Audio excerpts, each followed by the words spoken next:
그렇죠. 우리 이낙연 후보 네. 국회에서 민주당 얘기도 해야죠. 의원직도 사퇴를 했고 하니까 민주당 상황 어떻게 돌아가고 있는지도 좀 정리를 좀 얘기 좀 해주시죠. 일단 저는 어제 이낙연 전 의원 사퇴 처리안 됐잖아요. 네네네. 전 대표. 근데 모르겠어요. 그러니까 이게 이제 종로를 던진 거잖아요. 던졌죠. 이제 네. 내년 대선할 때 네. 종로 보궐선거. 보궐선거도 해야 돼요 지금. 근데 이게 종로가 민주당이 매번 그렇게 막 자기 앞마당처럼 갈 수 있는 데가 아니잖아요. 그러니까 윤희숙 의원이 의원직 사퇴 통과된 거랑은 네. 완전히 다르죠. 사이즈가 다르지. 이거는. 거기 서초는 어차피 돼요. 국민이. 그렇지. 거긴 뭐 진짜 사태 말로 개가 나와도 되는 데고. 거긴 그 큰 의미가 없어요. 왜냐면 국민의힘이 돼요. 어. 다시 선거를 해도. 근데 종로는 다르지 않습니까? 그렇지. 종로는 다르지. 종로는 다르고 네. 더불어민주당이 다시 된다는 보장도 없고요. 그리고 저는 모르겠어요. 그 언론들이 그 부분을 굉장히 많이 주목을 해주던데 저는 네. 아무리 이렇게 생각하고 저렇게 생각해도 잘 이해가 안 가는 게 네네. 정권 교체를 위해서 이제 배수의 진을 쳤다 그러지 않습니까? 네. 왜 지금 의원직 사태가 왜 배수의 진을 친 거야? 나는 그게 아무리 생각해도 저는 이해가 안 가요. 그게 왜? 그냥 이거, 네. 이재명 지사는 지사직을 계속 유지를 하고 있으니까 네. 그거랑 대비 효과를 노리기 위해서 던졌다라고밖에는 저는 해석이 안 되거든요. 근데 이게 근데 그게 큰 의미가 의미가 있나? 있나? 저는 잘 모르겠어요. 이건 마치 내가 이번 시험 꼭 합격하겠다라고 이거 그냥 제 무식한 제 비유입니다. 이번 시험은 꼭 내가 무슨 수가 있어도 합격하겠다라고 얘기를 하고 바지를 내리고 시험 보는 거랑 비슷한 것 같아. 이건 아니야. 이거는 좀 못 받아주겠다. 아 미안합니다. 예, 죄송합니다. 이 모든 논란에 대해 사과드립니다. 예, 바지는 입고 시험을 봐야죠. 이건 아니고 예, 네. 저도 이게 기자님 생각이랑 비슷한 게 다른 것보다 상징성, 종로 1번 정치 1번지라는 엄청 종로 커요. 상징성 그리고 수도권의 유권자들 입장에서 봤었을 때 이낙연 후보가 호남이지만 다음은 호남이지만 호남 이게 또 수도권의 호남 출신들도 되게 많거든요. 그러니까 수도권에 있는 유권자들 입장에서는 우리를 버린다는 느낌이 들 수도 있잖아. 그리고 그 민심은 호남이 전달이 되거든. 그렇지. 호남 분들이 보기에도 그러니까 호남 분들이 보기에는 더더군다나 떨어져 있고 하니까 민심은 듣지만 그거랑 뭔 상관? 그러니까 본인의 각오가 대단하다는 건 그거는 알겠어. 네, 그거 하나 알겠어요. 그건 알겠는데. 그거 하나 알겠는데 과연 그럼 지금까지 각오는 안 대단했나? 그것도 그렇고 의원직을 그만둔다고 해서 앞으로 행보에 다르게 할 수 있는 게 뭐가 있? 그렇죠. 그러니까. 지금 뭐 예를 들어서 그런 거잖아. 국회의원을 하느라고 경선에 열심히 못 해요. 그러니까 이걸 저는 내려놓겠습니다. 이런 과정이 아니죠. 어차피 딴 거 안 해. 국회 그렇지.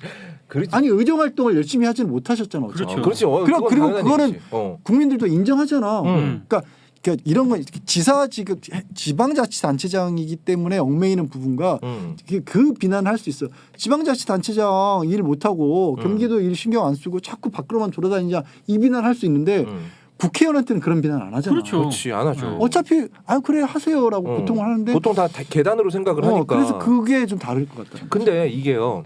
보통 이렇게 본인이 배수진 쳤으면 그거 적극적으로 어필하고 써먹어야 되잖아. 네. 토론해 보니까 별로 그런 거 같지도 않던데. 근데 제가 토론회에서 네.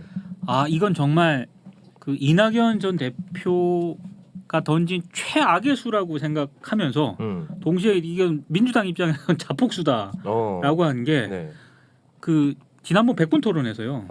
그 1대1 토론 같은 거를 이렇게 방식을 좀 바꿨잖아요. 예. 그래서 이제 초반에 이낙연 후보랑 추미애 전 장관이 이제 1대1 토론을 했는데 그때 손준성 검사 관련해서 맞아요. 추미애 장관 책임론을 제기를 했단 말이에요. 왜 그거를 흔히 말해서 유임을 시켰냐 이런 식으로 했단 말이에요. 근데 우리가 뒷사정을 다 알잖아.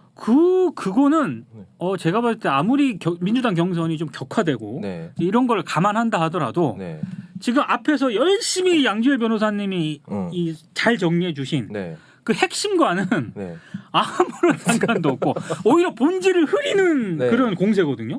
그걸 왜 하는지 좀 모르겠어요. 오히려 저는 이게 그렇게 보여요. 원래 사람이 이게 전혀 내가 예상치 못한 패배의 기로에 서게 되잖아요. 그럼 이제 도박할 때 그런 심리랑 마찬가지야. 아니야. 근데 그것까지는 우리가 이제 그렇게 얘기를 해버리면 이제 뭐 마치 이제 대세론을 얘기하는 것처럼 되니까 그렇게는 안 하더라도 지금 말씀하신 부분이 민주당 지지자들 중에 이제 검찰 개혁과 관련된 부분, 그렇죠. 특히 그 최근에 얼마나 많이 지금 다 대비되는 게 윤석열과 대비되는 거잖아. 그러니까 때릴 때가 윤석열을 때리면 몰라도 맞아요. 그렇지.